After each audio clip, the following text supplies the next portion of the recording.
Friends, स्वागत है आप सभी का हमारे यूट्यूब चैनल मैडी हट पर, जहां पर हम आज बात करने वाले हैं human value and professional and ethics के बारे में, जो कि हमारा बी फार्म थर्ड सेमेस्टर का एक सब्जेक्ट है। और इसमें बेसिकली हमें करना क्या होता है, हमें पासिंग मार्क्स ही चाहिए रहते हैं। तो बहुत सारे बच्चे क्या करते हैं कि बिल्कुल इसे लास्ट टाइम पर आकर पढ़ते हैं। तो उस टाइम पर अगर आप ये वीडियोस देख लेते हैं तो मैं गारंटीड करता हूँ कि आपकी जो बैक है वो बिल्कुल नहीं आएगी। मैंने यूनिट 1 एंड यूनिट 2 की जो है वीडियो बना रखी है। आप पहले यूनिट 1 एंड यूनिट 2 को वीडियो जो है हमारी अच्छी तरीके से देख लीजिए, क्योंकि यूनिट 3 जो है हमारा कुछ कुछ यूनिट 1 एंड यूनिट 2 से जो है मिलता हुआ है। तो पहले आप यूनिट 1 एंड यूनिट 2 की जो है हमारी वीडियो देख लीजिए। आप प्ले लिस्ट के अंदर जाइए, वहाँ पर ह्यूमन वैल्यूज़ के नाम से जो है हमारी प्ले लिस्ट बनी हुई है, आप उसमें जाकर देख सकते हैं। या आपको लिंक जो है डिस्क्रिप्शन के अंदर भी मिल जाएगा यूनिट 1 एंड यूनिट 2 का, तो आप वहाँ पर जाकर भी उन्हें देख सकते हैं। और अब चलिए यूनिट 3 के बारे में हम जो है स्टार्ट करते हैं। ये यूनिट 3 के क्वेश्चन जो है मैंने बेसिकली वही लिए हैं जो ज़्यादातर पिछले साल के क्वेश्चन जो है हमारे AKTU में रिपीटेड है। ये काफ़ी ज़्यादा क्वेश्चन बार बार आ रहे हैं, तो मैंने केवल उन्हीं क्वेश्चन को सिलेक्ट करा है जो मोस्ट ऑफ द टाइम जो है हमारे रिपीटेड क्वेश्चन है। तो चलिए शुरू करते हैं। इसमें सबसे पहला क्वेश्चन जैसे कि आप देख सकते हैं, इसके अंदर लिखा है डिफाइन अफेक्शन एंड लव। तो हमें जो है इसके अंदर अफेक्शन और लव के अंदर जो है हमें डिफाइन बतानी है कि हमारा अफेक्शन क्या होता है और हमारा लव क्या होता है। अफेक्शन का यहाँ पे मतलब देख सकते हैं, अफेक्शन माने इसने affection is the feeling of being related in the other. Affection come when I recognise that we both can not we to week make each other happy and both of us are similar. यानी इन्होंने feeling affection क्या बोला इन्होंने, इसने यानी आपको जो है किसी के प्रति प्यार आ जाना। यानी एक तरीके से आप बोल सकते हैं जैसे कि भाई का बहन के प्रति रहना, भाई का भाई के प्रति, भाई का माँ बाप के प्रति, या हमारा भी जो है माँ बाप के प्रति जो है हमारा प्यार होता है, वो जो है एक तरीके का अफेक्शन होता है। Affection is the being feeling of related to other, यानी किसी दूसरे पर्सन से जो है हमें अफेक्शन हो जाना या लगाव हो जाना, उस चीज़ को यहाँ पे इन्होंने अफेक्शन बोला है।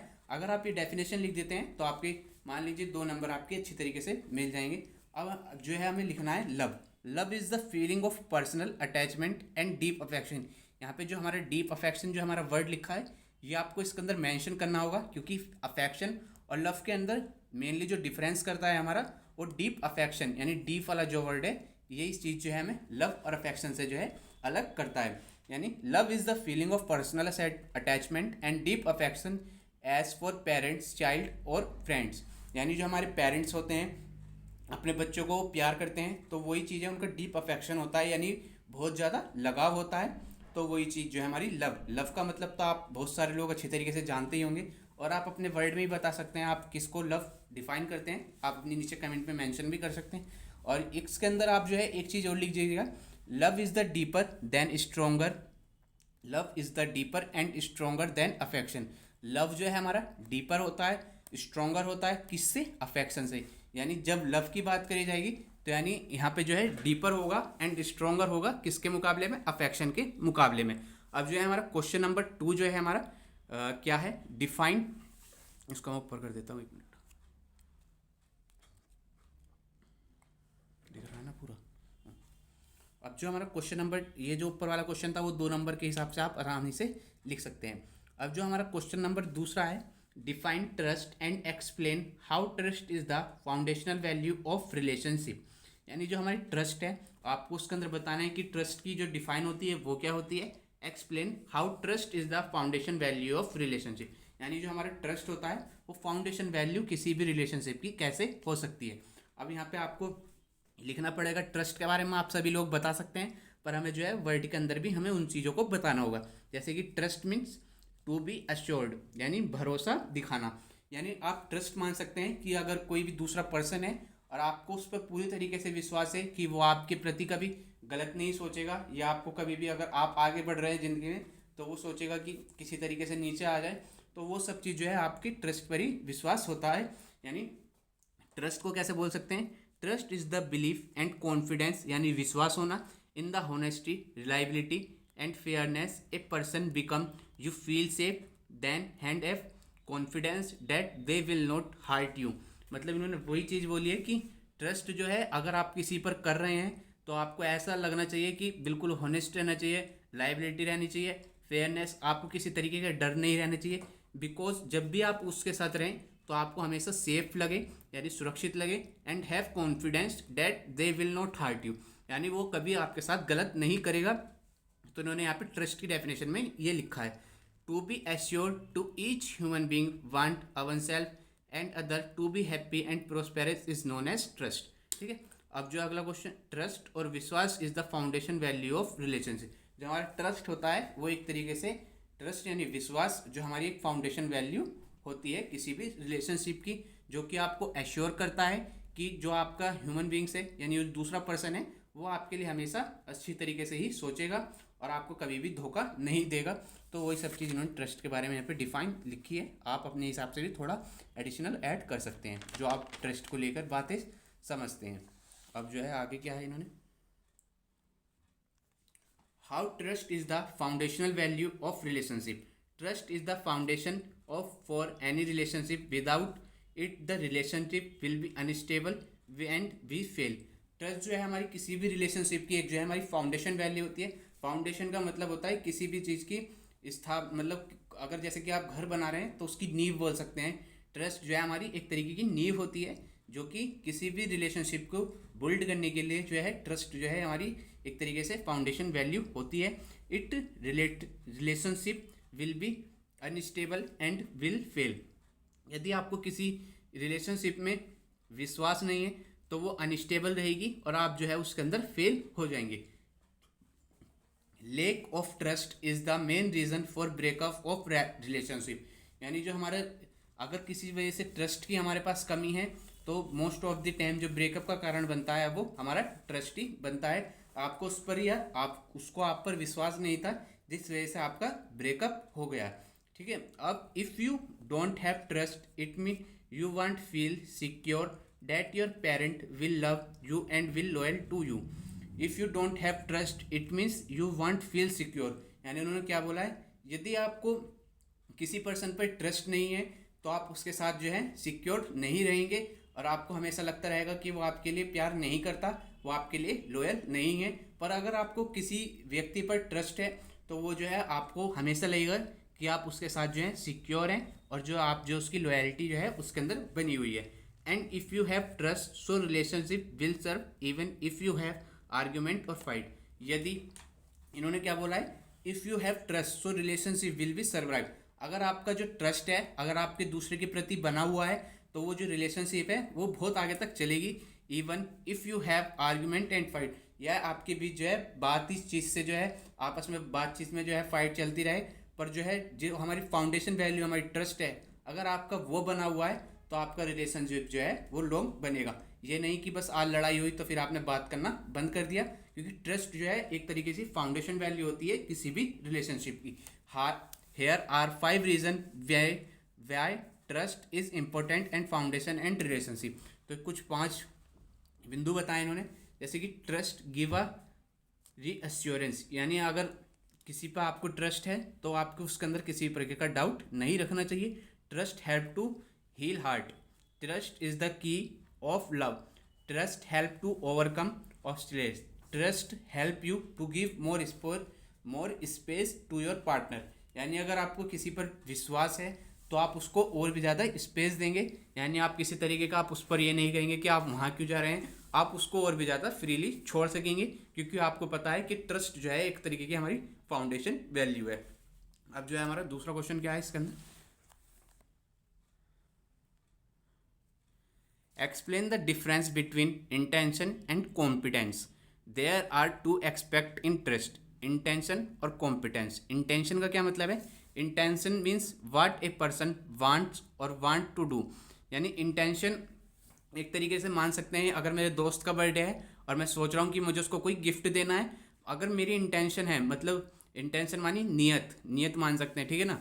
इंटेंशन अगर मेरी नियत है कि मैं उस पर्सन को जो है गिफ्ट दूँ, बट अगला जो क्वेश्चन है इन्होंने competence is the which show the ability to fulfil that aspirant desire, यानी इंटेंशन मतलब कि मेरा मन तो है कि मैं उसको चीज़ जो है वो गिफ्ट दूं, पर कभी कभी क्या होता है कि कॉम्पिटेंस की वजह से हम उस चीज़ को जो है फुलफिल नहीं कर पाते हैं। जैसे कि मैं चाहता था कि अपने दोस्त को मैं गिफ्ट दूं, पर किसी वजह से मुझे कुछ काम पड़ गया तो उस वजह से मैं जो है उस चीज़ को गिफ्ट नहीं दे पाया, तो वहाँ पर क्या है हमारी कॉम्पिटेंस की कमी है। यानी एक तरीके से आप ये सब चीज़ मान सकते हैं। इंटेंशन का यहाँ पर ये मतलब है आप, यानी आप सब लोग सोचते हैं, नियत क्या है हमारी कि आप सभी को पता है कि स्कूल जाना जरूरी है, तो अगर मैं आपसे पूछूंगा तो आप सब बोलेंगे कि हाँ। क्या खाना खाना जरूरी है, तो वो सब चीज़ में भी हाँ हाँ बोलेंगे। लेक्चर लेना भी जरूरी है, तो उन चीज़ में भी आप हाँ बोलेंगे। पर बहुत सारी बात ऐसा होता है कि आप स्कूल जाने के लिए मना करते हैं या कॉलेज जाने के लिए मना करते हैं या लेक्चर आप बीच बीच में छोड़कर चले जाते हैं, तो वहाँ पर क्या है हमारी कॉम्पिटेंस, यानी वहाँ पे उसको फिल करने की जो है हमारे पास एक तरीके से क्षमता नहीं है। तो जिस वजह से हम जो है वहाँ पे हमारे इंटेंशन और कॉम्पिटेंस के बीच में जो है हमारा स्पॉइल हो जाता है, यानी सब चीज़ बेकार हो जाती है। वहाँ पे डिसहार्मनी जो है हमारी आ सकती है। या जो है if we trust on intention of other and expect is due to lack of competence so it will make you happy and prosperous. यानी अगर वही सब चीज़ बताई है इन्होंने, यदि हमारी इंटेंशन और कॉम्पिटेंस दोनों एक दूसरे के साथ साथ रहेंगे तो हमें जो है हार्मनी एंड प्रोस्पेरस के अंदर जो है आसानी से रह सकेंगे। अब अगला क्वेश्चन इन्होंने क्या है, ये भी क्वेश्चन काफ़ी बार 2 नंबर में देखा गया है, तो आप इसको भी अच्छी तरीके से तैयार कर लीजिएगा। Give the 5 dimension of human order. There are 5 dimension of human order. तो इसमें सबसे पहला क्या है हमारा एजुकेशन। एजुकेशन माने राइट लिविंग। दूसरा हेल्थ यानी सेल्फ रेगुलेशन। जस्टिस प्रिवर्जन यानी न्याय और सुरक्षा। प्रोडक्शन यानी वर्क उत्पादन और कार्य। एक्सचेंज यानी स्टोरेज विनिमय एंड कोश, यानी एक्सचेंज का मतलब तो आप समझ रहे होंगे ना कि एक दूसरे से जो है एक्सचेंज करके कुछ चीज़ ले जाना, तो वो सब चीज़ें हमारी एक्सचेंज के अंदर आ जाती है, यानी 5 डायमेंशन ऑफ ह्यूमन ऑर्डर। ठीक है। अगला explain the harmony in the family. Explain the harmony in the family. Harmony in the family, ये जो है हमारा क्वेश्चन जो है हमारा लॉन्ग के अंदर आ जाता है। तो ये वाला जो क्वेश्चन है ये भी हमारा 7 या 10 नंबर में काफ़ी बार क्वेश्चन हमारा देखा गया है। तो इन्होंने क्या बोला है, हार्मनी जो है हमारी, जो हमारी फैमिली है उसके अंदर हम जो है खुशी में कैसे रह सकते हैं। तो फैमिली कहने का मतलब क्या है, family is a group of person who are connected by blood and living together. यानी फैमिली के अंदर हमारे माता पिता होते हैं, भाई बहन होते हैं, तो हमें उन सब चीज़ के साथ जो है कनेक्ट करके रहना पड़ेगा, क्योंकि हमारे ब्लड्स एंड जो है लिविंग टुगेदर वाले जब तक आपस में हम चीज़ नहीं रहेंगे तो हमें जो है वहाँ पे हैप्पीनेस या हार्मनी नहीं मिलेगी। अगला जो इन्होंने क्वेश्चन जो है इन्होंने वही लॉन्ग करके हमें लिखा हुआ है, तो देख सकते हैं। Harmony living together peacefully and happily. जब तक आप आपस में जो है पीसफुली और हैप्पीली नहीं रहेंगे तो वहाँ पे हार्मनी वहाँ पर नहीं आ पाएगी। So when all family member living together peacefully happily, so this is called harmony and in the family. यदि जो हमारे फैमिली मेम्बर हैं वो आपस में पीसफुली नहीं रहेंगे या हैप्पीली नहीं रहेंगे, तो उस फैमिली में हार्मनी आने के काफ़ी कम चांसेस हैं। अगर ये सब चीज़ पीसफुल और हैप्पीली रहते हैं तो वहाँ पर हार्मनी रहेगी। Family is the basic unit of all interaction. We share our feeling dream interest problem with them having affinity to them. इन्होंने क्या बोला कि जो हमारी फैमिली होती है वो एक बेसिक यूनिट होती है, क्योंकि हमारे मन के अंदर जो भी फीलिंग्स होती हैं या ड्रीम्स होते हैं या अगर कोई भी हमारी प्रॉब्लम है तो हम सबसे पहले क्या करते हैं, अपने पेरेंट्स को बताते हैं या अपनी फैमिली के मेंबर में किसी को भी बताते हैं, जो कि आगे चल के फिर जो है हमारी वो पब्लिकली होती है। तो वो सब चीज़ जो है हमारी फैमिली जो है हमारी एक तरीके से बेसिक यूनिट मानी गई है। There are individual in family, तो ह्यूमन रिलेशनशिप, यानी इन्होंने वही चीज़ बोली है कि अगर एक आई है और एक दूसरा आई है, इन दोनों को आपस में हार्मनी में रहना है तो इनको जो है कुछ नो वैल्यूज़ हैं जो कि उन्हें फॉलो करनी पड़ेंगी, जिससे कि वो आपस में खुशी अच्छे तरीके से रह सकें। तो आपको ये नो वैल्यूज़ जो है आपको याद करनी पड़ेगी, क्योंकि 9 या 10 नंबर में हमारा क्वेश्चन देखा गया है। तो सबसे पहला जो हमारा क्वेश्चन है वो जो हमारी 9 वैल्यूज़ के अंदर सबसे पहले जो आती है हमारी ट्रस्ट आता है, रिस्पेक्ट आती है, affection, care, guidance, reference, glory, gratitude और लव।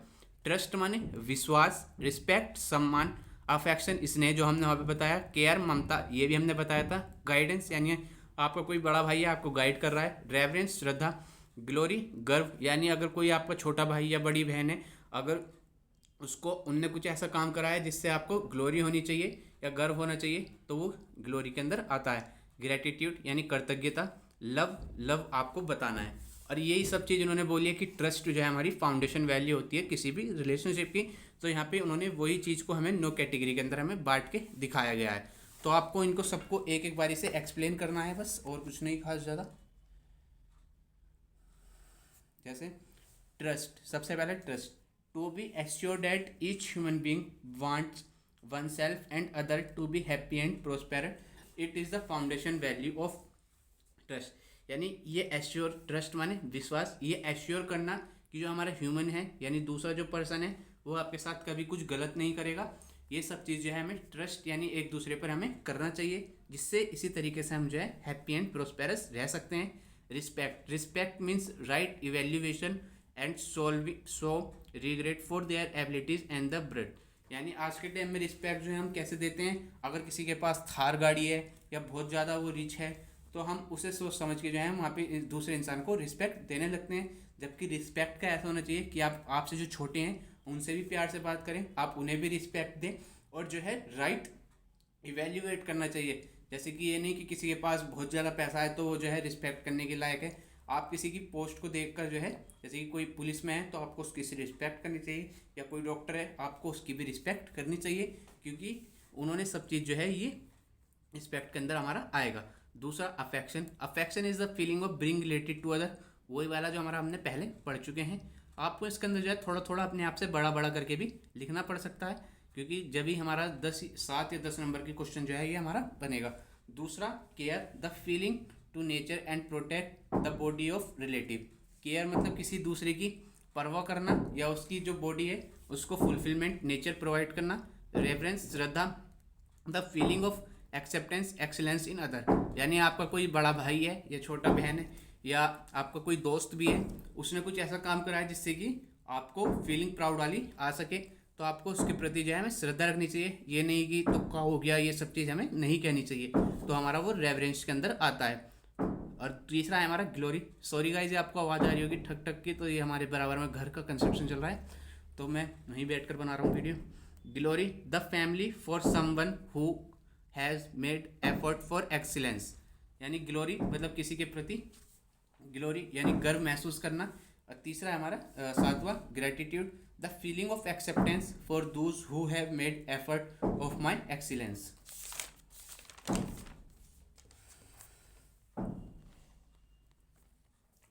गाइडेंस, अब ये हमारा 8वां पॉइंट है। Guidance is the spirit of ensuring correct understanding and feeling in relative. यानी गाइडेंस वही, आपका कोई बड़ा भाई है, बड़ा भाई है, बड़ी बहन है, वो आपको गाइड कर रहे हैं कि आपको ऐसा ऐसा करना चाहिए, तो हमारा वो जो है हमारा गाइडेंस के अंदर आएगा। Love, love is the feeling of personal attachment and deep affection वाला, वही वाली बात जो हमने पहले बात कर चुके हैं। तो ठीक है ना। अगर आपको नोट्स की रिक्वायरमेंट है तो आप मेरे को इस नंबर पर कॉन्टैक्ट कर सकते हैं, मैं आपको वहाँ पर नोट्स जो है प्रोवाइड करवा दूँगा। आप मेरे को कोशिश ये करें कि आप मेरे को व्हाट्सएप पर ही मैसेज करें, मैं आपको वहाँ पर नोट्स प्रोवाइड कर दूँगा। I hope you like this video. Thank you for watching this video.